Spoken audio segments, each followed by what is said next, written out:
रोज रोज त्याच भाज्या खाऊन कंटाळा येतो ना, तर आज काहीतरी वेगळं बनवूया, चटपटीत, चटकदार आणि जिभेची चवही वाढवेल.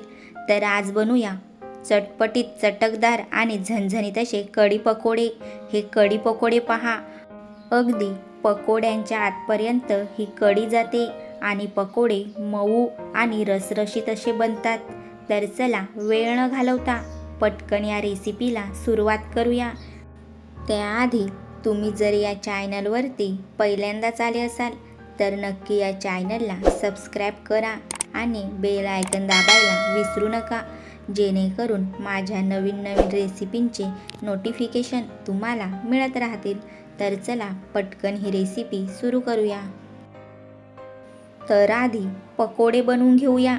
त्यासाठी एका भांड्यामध्ये 2 बारीक चिरलेले कांदे घालून घेतले. त्याच्यामध्ये अर्धी वाटी बेसन घालूया. मी या ठिकाणी कांदा घालून पकोडे बनवणार आहे. तुम्ही ऐवजी साधे पकोडे देखील बनवू शकता. चवीपुरतं मीठ घालून घेऊ. मी इथे आबडधोबड वाटलेले 1 चमचा धने घातले आहेत. धने घातल्याने खूप छान अशी चव येते. 3 इथे हिरव्या मिरच्या कापून घेतल्या आहेत, त्या घालून घेऊ. आणि अर्धा चमचा हळदी, अर्धा चमचा गरम मसाला आणि अर्धा चमचा लाल तिखट मसाला मी इथे घालून घेतला. वरून भरपूर अशी कोथिंबीर घालून घेऊया. हे सगळं एकदा मिक्स करून घेऊ आणि 2 ते 3 चमचे पाणी घालून हे पकोड्यांचं बॅटर चांगलं मिक्स करून घेऊ. तर पहा, पकोड्यांचं बॅटर बनून तयार झालं आहे. मी फक्त 2 चमचे इथे पाणी वापरलं आहे. आता गॅसवरती कढईमध्ये तेल चांगलं असं गरम करून घेतलं. आता तेलामध्ये पकोडे सोडून घेऊया. मीडियम फ्लेमवरतीच पकोडे सोडायचे आहेत. तेल अगदी जास्तीही गरम असलं तर पकोडे लगेच जळतात, त्यामुळे तेल मीडियम गरम ठेवायचं आहे. तेलामध्ये एक एक करून सगळे पकोडे सोडून घेऊ आणि पकोडे आपोआप वर आले की पकोडे परतवून घेऊया. तर पहा, पकोडे चांगले वरती आले आहेत. आता पकोडे सगळ्या बाजूने चांगले असे तळून घेऊया. गोल्डन रंगावरती पकोडे चांगले तळून घ्यायचे आहेत. मीडियम फ्लेमवरतीच पकोडे तळायचे, जेणेकरून आतपर्यंत पकोडे चांगले तळले जातात. तर पहा, पकोडे चांगले असे तळून झाले आहेत. तुम्ही इथे बघू शकता, सगळे पकोडे मी याच पद्धतीने तळून घेतले. आता कढीसाठी बॅटर तयार करून घेऊ. त्यासाठी मी इथे अर्धी वाटी बेसन घेतला आहे. त्याच वाटीने मोजून 1 वाटी भरून आंबट दही घेतला आहे. हे दही या बेसनामध्ये घालून घेऊ. दही आंबटच घ्यायचं, जेणेकरून आपली कढी अगदी चटपटीत अशी बनते. आता दही आणि बेसन एकत्र चांगलं मिक्स करून घेऊ. याच्यामधल्या सगळ्या गुठल्या मोडायच्या आहेत, जेणेकरून बॅटर अगदी स्मूथ बनेल. सतत 3 ते 4 मिनटं मी हे बॅटर असंच मिक्स करून घेतलं आहे आणि तुम्ही इथे बघू शकता, अगदी स्मूथ असं बॅटर बनून तयार झालं आहे. आता या बॅटरमध्ये मी 1 ग्लास पाणी घालून घेतलं आणि पुन्हा सगळं एकदा मिक्स करून घेऊया. इथे कढीसाठी बॅटर बनून तयार झालं आहे.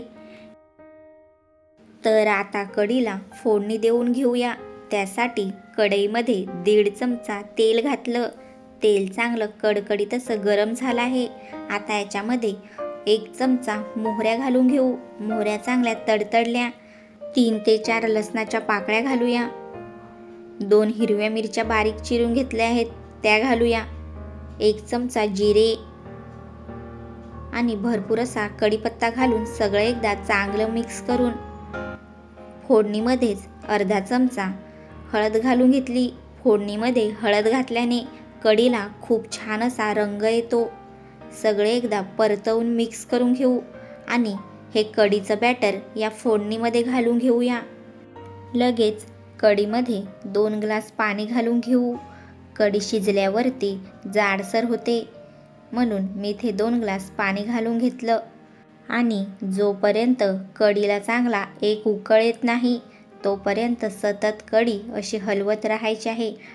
ही कढी हाय फ्लेमवरतीच सतत हलवत राहायची आहे, जेणेकरून दही फाटत नाही. तर पहा, कढीला आता एक उकळी आली आहे आणि कढीचा रंग पाहू शकता, किती सुंदर सुरेख आला आहे. चवीपुरतं मीठ घालून घेऊ. जेव्हा कढीला एक उकळी येते त्यानंतरच कढीमध्ये मीठ घालायचं आहे, जेणेकरून दही फाटत नाही आणि कढी आपली एकदम चांगली बनते. आता मीडियम फ्लेमवरती 10 ते 12 मिनटं कढी चांगली उकळवून घ्यायची आहे आणि मध्ये मध्ये कढी सतत हलवत राहायची आहे, जेणेकरून कढी कढईच्या तळाला लागणार नाही. कढी चांगली आता उकळवून घेऊया 10 ते 12 मिनटं. तुम्हाला कढी जर घट्ट वाटत असेल तर तुम्ही कढीमध्ये आणखीन थोडंसं पाणी ॲड करू शकता.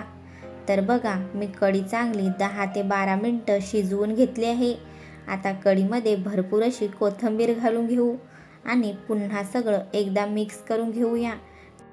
ही कढी तुम्ही अशीही गरम गरम भातासोबत खाऊ शकता. खूपच भारी लागते, अगदी चटपटीत अशी. पण आपण इथे कढी पकोडा बनवणार आहोत, म्हणून आपण बनवून घेतलेले पकोडे आता या कढीमध्ये घालून घेऊ. गॅस इथे एकदम कमी ठेवायचा आहे आणि सगळे पकोडे कढीमध्ये घालून घ्यायचे आहेत. तुम्ही इथे बघू शकता पकोडे कसे कढीवरती तरंगत आहेत. हे पकोडे आतून अगदी जाळीदार बनून तयार होतात. आता 3 ते 4 मिनटं पकोडे कढीमध्ये चांगले शिजवून घ्यायचे आहेत, जेणेकरून पकोड्यांच्या आतपर्यंत कढी जाईल आणि पकोडे अगदी मऊ आणि रसाळ बनतील. ही कढी आणखीनच चवदार होण्यासाठी एक तडका तयार करून घेऊ. त्यासाठी मी इथे 1 चमचा तेल चांगलं गरम करून त्याच्यामध्ये 2 सुकलेल्या मिरच्या घातल्या. आता या चमच्यामध्ये आपण अर्धा चमचा लाल तिखट मसाला घालूया आणि सगळं एकदा तेलामध्ये चांगलं मिक्स करून हा तडका कढीमध्ये घालून घेऊ. मी इथे गॅस बंद केला आहे आणि नंतरच हा तडका कढीमध्ये घातला आहे. आता सगळं एकदा पुन्हा मिक्स करून घेऊया.